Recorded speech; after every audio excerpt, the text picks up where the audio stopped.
One of the things that has distinguished Atlanta, metropolitan Atlanta, from almost any set of cities in the world, any metropolitan area in the world, is the way that we decided that we were going to come together, black and white, rich and poor, business and political.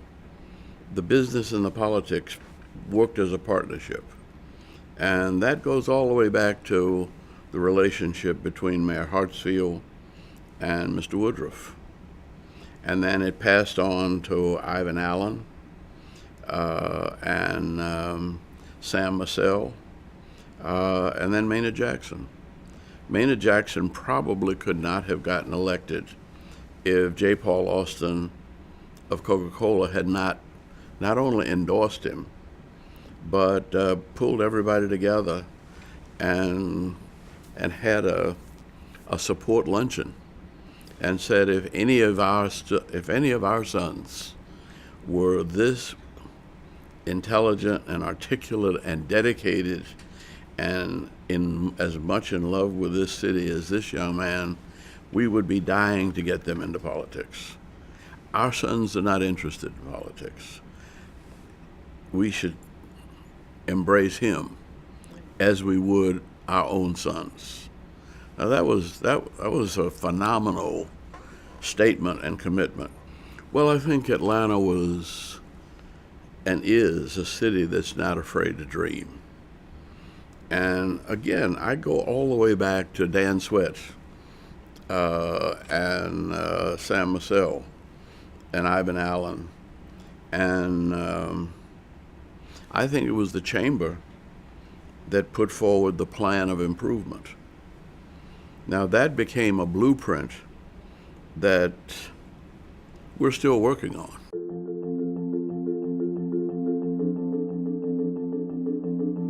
We didn't use any federal money. We used no state money. We used no city money.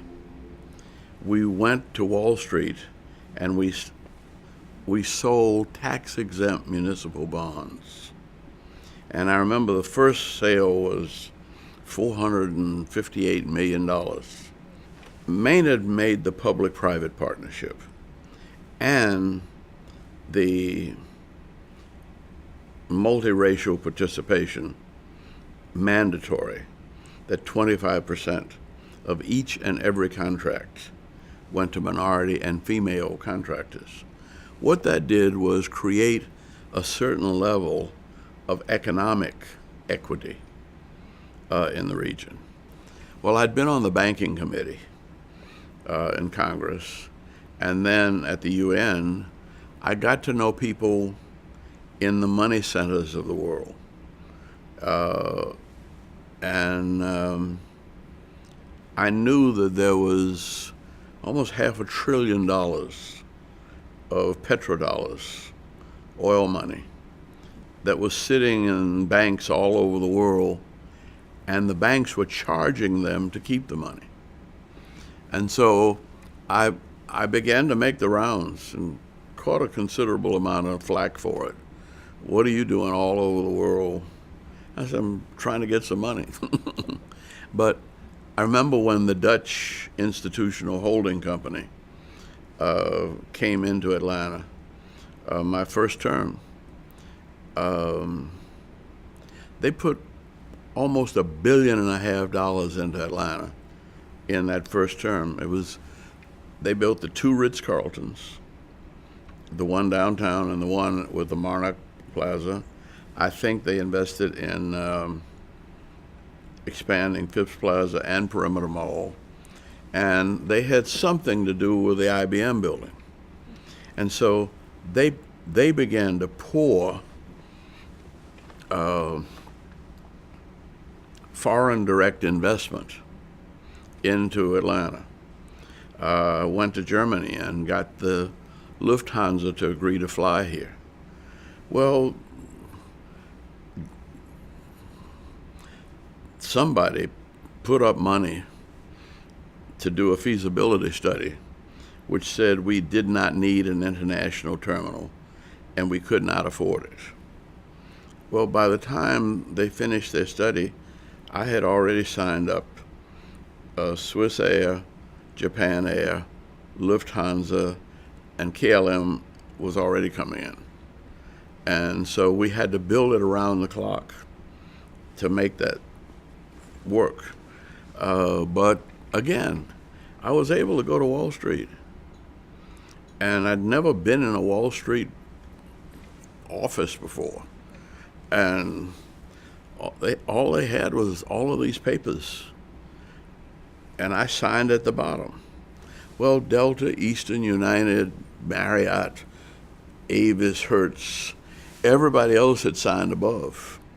So everybody had to go bankrupt before the city was responsible. And nobody could make any money until the debt service was paid.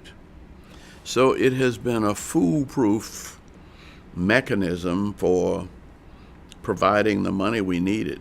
I talked to Richard Stogner, and we're trying to figure out exactly how much money we have put into the airport. And we can't get it precise, but it's somewhere around $20 to $25 billion. Now, that's not cost the taxpayers 1 cent, see, because it's all tax-exempt municipal bonds. Our bonds are rated AAA, and every time we issue bonds, they sell out in a week or 10 days. Mayor Reed has just signed an agreement with Delta for $6.5 billion more. And he expects that by the time he leaves, the 6th runway, a hotel, the G concourse, which will be an international concourse that will be tall enough for these super jets that hold the 380s to come in, and that airport will generate about $50 billion every year and provide over in the neighborhood of 1 million jobs. In 2013, it was $38 billion.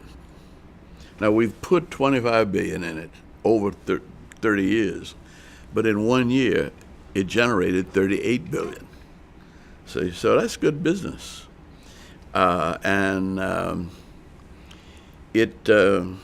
It's responsible for over 500,000 jobs. There's been something in the atmosphere here, and I say it's people coming together, black, white, rich, poor, gay, straight, business and politics, and we live up to what Martin Luther King said. That is, we will either learn to live together as brothers and sisters, or we'll perish together as fools. And we are learning to live together as brothers and sisters. It's not always easy. And even brothers, especially brothers and sisters, get into some pretty sticky fights sometime. But I think we're making it.